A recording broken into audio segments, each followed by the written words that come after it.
नमस्कार, मैं अभिषेक उपाध्याय। आप देख रहे हैं टॉप सीक्रेट। टॉप सीक्रेट पे हम लगातार राम मंदिर चढ़ावा चोरी से जुड़े सारे बड़े खुलासे कर रहे हैं। हमने ये खबर ब्रेक की है, हम इसके सारे अहम किरदारों को लेकर के सामने आए हैं। चाहे वो महिपाल सिंह हो, चाहे वो टिन्नू यादव हो, इंजीनियर वर्मा हो, सारे अहम किरदार हमारे पास सबसे पहले आए हैं और हमने एक-एक परत निकाल के रख दी है। इसके बाद जाकर के सरकार एसआईटी जाँच करने पर मजबूर हुई है। मेरे साथ जुड़े हुए इस समय सुप्रीम कोर्ट में एडवोकेट ऑन रिकॉर्ड अनूप प्रकाश अवस्थी। अनूप प्रकाश अवस्थी वो शख्स हैं जिन्होंने ये मामला सुप्रीम कोर्ट के दरवाजे तक पहुंचा दिया है। अनूप प्रकाश अवस्थी ने एक लेटर पिटीशन सुप्रीम कोर्ट को लिखी और आज आपको बड़ी खबर बता रहे हैं। अनूप प्रकाश अवस्थी की लेटर पिटीशन का सुप्रीम कोर्ट ने संज्ञान ले लिया है। इस समय की ये बड़ी खबर है।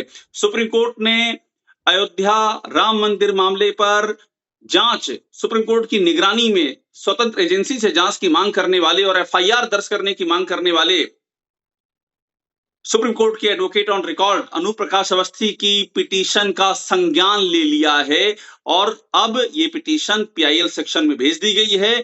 लिस्टिंग की प्रक्रिया अगला चरण है।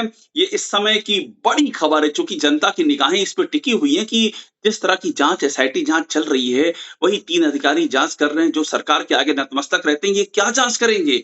और बड़ी बात ये है कि जो मेन किरदार हैं उनसे क्या पूछताछ भी होगी? बहुत सारे सवाल हैं। अनु प्रकाश अवस्थी हमारे साथ हैं। मैंने आपको बताया कि आज कि हमारे पास जो जानकारी आई है वो बहुत ही अहम डेवलपमेंट की जानकारी आई है। ये सुप्रीम कोर्ट ने संज्ञान ले लिया है अयोध्या मामले में जो लेटर पिटीशन सुप्रीम कोर्ट को के आगे पेश की गई थी। अनु, थोड़ा सा पहले हमें डिटेल बता दीजिए एग्जैक्टली क्या हुआ है, फिर हम इससे जुड़े तमाम सवाल आपसे आगे भी लेंगे। अभिषेक, जब भी कोई लेटर जाता है ऑनरेबल चीफ जस्टिस के सामने, तो उसके आगे की जो प्रक्रिया होती है, अगर वो पीआईएल की कैपेसिटी में रजिस्टर्ड किए जाने लायक है, तो वो अपनी ग्रीवांस सेक्शन पीआईएल सेक्शन में भेजते हैं और उसके बाद रजिस्ट्रार उस पर आदेश करते हैं लिस्टिंग का। तो जो प्राथमिक चरण है वो हो गए हैं। जो उनका पीआईएल का ग्रीवेंस सेक्शन है, उन्होंने हमको नोटिफाई किया है कि वहां वो इन्वर्ट की कैपेसिटी में उसका एक नंबर दे दिया गया है और वो अग्रिम जो प्रक्रिया होगी, रजिस्ट्रार का आदेश जिसके बाद लिस्टिंग इत्यादि होगी, उसकी प्रतीक्षा है। चूंकि वेकेशन चल रहे हैं, इस हम्म, कारण से थोड़ा सा स्लो हो सकता है, बट है कि मुझे लगता है अगले कुछ दिनों में जो लिस्ट हो भी जाएगी। बहुत ही अहम जानकारी दे रहे हैं अनु प्रकाश अवस्थी। बहुत अहम जानकारी दे रहे हैं। मैं आपको ये जानकारी बता कर के अनूप से और बड़े अहम पहलुओं पे बात करने जा रहा हूँ, जो आप सब जानना चाहते हैं कि ये जाँच हो रही है या जाँच के नाम पे तमाशा हो रहा है? ये तमाम लोग मुझसे भी तमाम लोग पूछ रहे हैं, क्योंकि हमने स्टोरी ब्रेक की थी, हम इसके सारे किरदारों को सामने रख रहे हैं, तो हमसे यही सवाल पूछा जा रहा है कि ये कौन-सी जाँच हो रही है?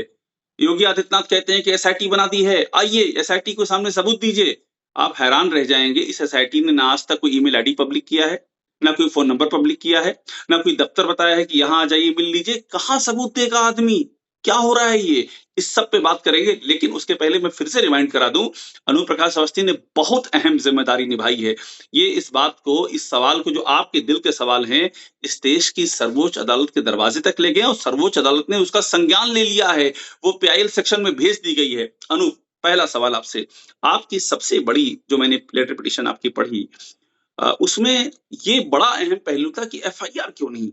एक ऐसी एसआईटी है जो बिना एफआईआर के जाँच कर रही है। अब आप बताइए, ये सवाल इन हालातों में कितना महत्वपूर्ण है जब एसआईटी ऐसी जाँच कर रही है जहाँ कोई एसआईटी को अप्रोच भी नहीं कर सकता है? अभिषेक, जब भी कोई स्पेशल इन्वेस्टिगेशन की टीम बनाई जाती है और खासकर कोई क्राइम अगर रिपोर्टेड है या संज्ञान में आ रहा है, तो सबसे पहला कदम होता है उसमें एफआईआर हो। एफआईआर जो प्रथम सूचना है ना कि कोई अपराध हुआ है, कोई चीज ऐसी हुई है जिसकी जांच जरूरी है, उसके बाद चीजें होती हैं। और अगर मैं उत्तर प्रदेश के संदर्भ में आपको बताऊं, तो 2007 में पुलिस जो व्यवस्था है, महकमा है, उसने स्पेशल एसआईटी बनाने की पूरी प्रक्रिया उन्होंने निर्धारित की है। लेकिन मैं देख रहा था कि जो अभी एसआईटी बनी है, जिसमें 2 आईएएस ऑफिसर्स और एक आईपीएस सीनियर आईपीएस ऑफिसर हैं, और उस एसआईटी को बनाने के जो टर्म्स हैं या उनका जो पूरी एसआईटी का जो टर्म्स ऑफ रेफरेंस वगैरह है, किस आदेश से बनाएगी, किस कानून के तहत उस एसआईटी को अधिकार दिया गया है कि वो जांच करे, ये सब कहीं कुछ मिल नहीं रहा है। और मैं आपको ये भी बताऊँ, चूँकि मेरी भी थोड़ी जिज्ञासु प्रवृत्ति है, तो मैंने उत्तर प्रदेश शासन की वेबसाइट भी चेक की, जहाँ प्रतिदिन के हिसाब से आदरणीय जो मुख्यमंत्री हैं, उनका जो भी कार्यक्रम होता है कि उन्होंने अगर किसी को सद्भावना संदेश भी दिया, शोक संदेश भी दिया, कहीं गए भी, वो भी उनका सूचना विभाग उनके पटल पे रखता है। और मैंने कहीं नहीं पाया कि कोई नोटिफ़िकेशन किसी भी वेबसाइट पे बहुत अहम हो। बात कह रहे हैं आप, अनूप बहुत अहम बात कर रहे हैं। मतलब और ये फैक्ट है, मैं खुद एक्नॉलेज करता हूँ, एसआईटी का कोई नोटिफ़िकेशन पब्लिक डोमेन में मैंने भी नहीं देखा। क्या टर्म ऑफ रेफरेंस है एसआईटी के, मुझे भी नहीं पता, आपको भी नहीं, किसी को नहीं पता। वही तो मैं कह रहा हूँ, ये कैसी एसआईटी, ना नोटिफ़िकेशन क्लियर है, ना टर्म ऑफ रेफरेंस क्लियर हैं। क्या हो रहा है किसी को पता नहीं। और अनूप इस पे भी ध्यान दीजिए आप, क्योंकि आपने सवाल उठाया है कि एफआईआर क्यों नहीं हुई है। ये बहुत ही अहम बात है। मैं आपको एक अपडेट दे दूँ, अयोध्या में कुछ लोगों ने तहरीर दी थी अनूप, आज हमने वो भी कहानी भी दिखाई है, तो उनको ये कहा गया है पुलिस की ओर से कि अभी तो जाँच चल रही है एसआईटी की रिपोर्ट आ जाएगी और उसके बाद जो है इसको आगे प्रोसेस करेंगे। तो क्या एफआईआर के बिना एसआईटी बना लेना, लाखों करोड़ों की रिकवरी कर देना, संदिग्धों को उठा लेना, ये कभी पहले ऐसा देखा सुना है आपने कभी? आपके पास इतना अहम जानकारी है कानून की? अनप्रेसिडेंटेड मैं इसको कहूँगा, यानी ऐसी नज़ीर पहले कभी हुआ हो ऐसा कुछ दिखता नहीं है।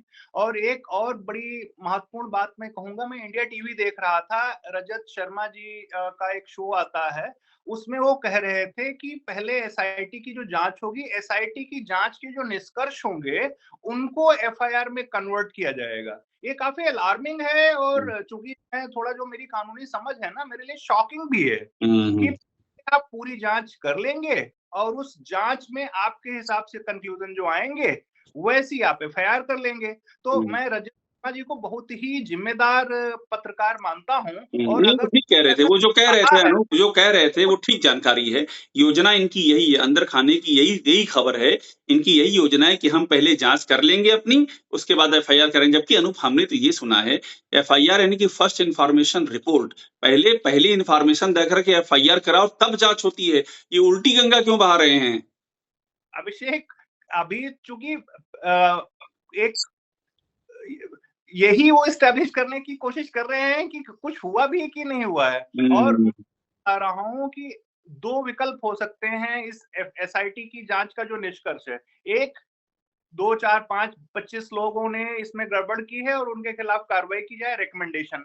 अब इस अगर ये रिकमेंडेशन आता है तो इसकी लीगल सैंक्टिटी क्या है? नंबर 1 चीज़। और अगर उन्होंने क्लीन चिट दे दी, तो क्या उस पर कोई भरोसा करेगा?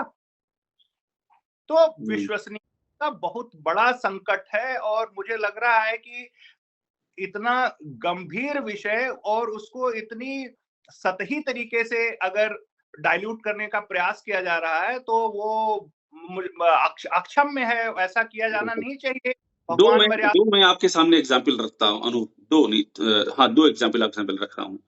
हमने जो जो हम स्टोरी कर रहे हैं, हमारी स्टोरी के किरदारों को बाद में एसआईटी पकड़ रही है कि आइए शिकायत दीजिए। फॉर एग्ज़ाम्पल, हमने स्टोरी की कि जौनपुर का एक परिवार नंगे पाँव चलते हुए अयोध्या आया। आपने देखी होगी अनूप। और जी, बेशकीमती उसने रत्न का हार अर्पित किया और वो हार फिर वहाँ से लापता हुआ। और टिन्नू यादव ने बताया, उसका कहना है कि वो चला गया बैंगलोर में, सोने की ईंट बन गई। एक वो स्टोरी। दूसरी स्टोरी हमने दिखाई कि किस तरह से इंजीनियर जो राम जन्मभूमि राम मंदिर निर्माण के इंजीनियर दीनानाथ वर्मा, उन्होंने हमको ये कहा कि मिश्रा जी यानी कि ट्रस्टी अनिल मिश्रा 40% कमीशन माँगते थे। ट्रस्टी अनिल मिश्रा 40% कमीशन माँगते थे और उन्होंने कहा कि चढ़ावा छोड़ दीजिए, निर्माण में भी जम के करप्शन हुआ है।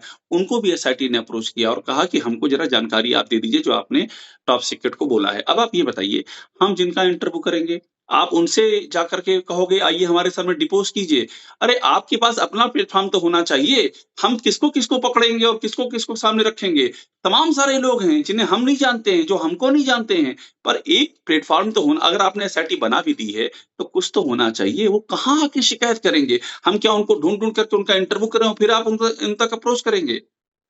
अभिषेक, जब भी एसआईटी बनती है तो उसका एक हेडक्वार्टर होता है, कहाँ वो स्टेशन है, कहाँ पे वो काम कर रहे हैं, और उसमें एक पूरी व्यवस्था होती है और पब्लिक को नोटिफाई किया जाता है, यस ये कमिटी है जो जांच कर रही है, यहाँ आके आप अपनी बात दर्ज करा सकते हैं, अपना भी इस किसी घटना से रिलेटेड जो उनको तथ्य की जानकारी है उसको आके बता सकते हैं। ये सब चीजें होती हैं।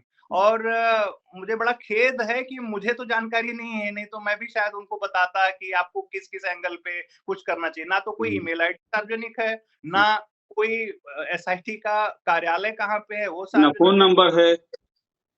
हाँ, तो ये थोड़ा-सा विचित्र सा है। मैं ब नियत पे भी शक अगर ना नहीं कर रहा हूँ, फिर हुँ, भी जो उसका लीगल बेसिस है, किस कानूनी आधार पे वो बन रहा है, कम से हुँ। कम जो देश का कानून जो न्याय व्यवस्था है या जो लीगल एक्सपर्ट्स हैं, उनको तो पता होना चाहिए। मुझे तो लग रहा है इसकी सैंक्टिटी जो लीगल सैंक्टिटी है, कानूनी जो वैधता है एसआईटी की, उसके बारे में हमें जानकारी होनी चाहिए।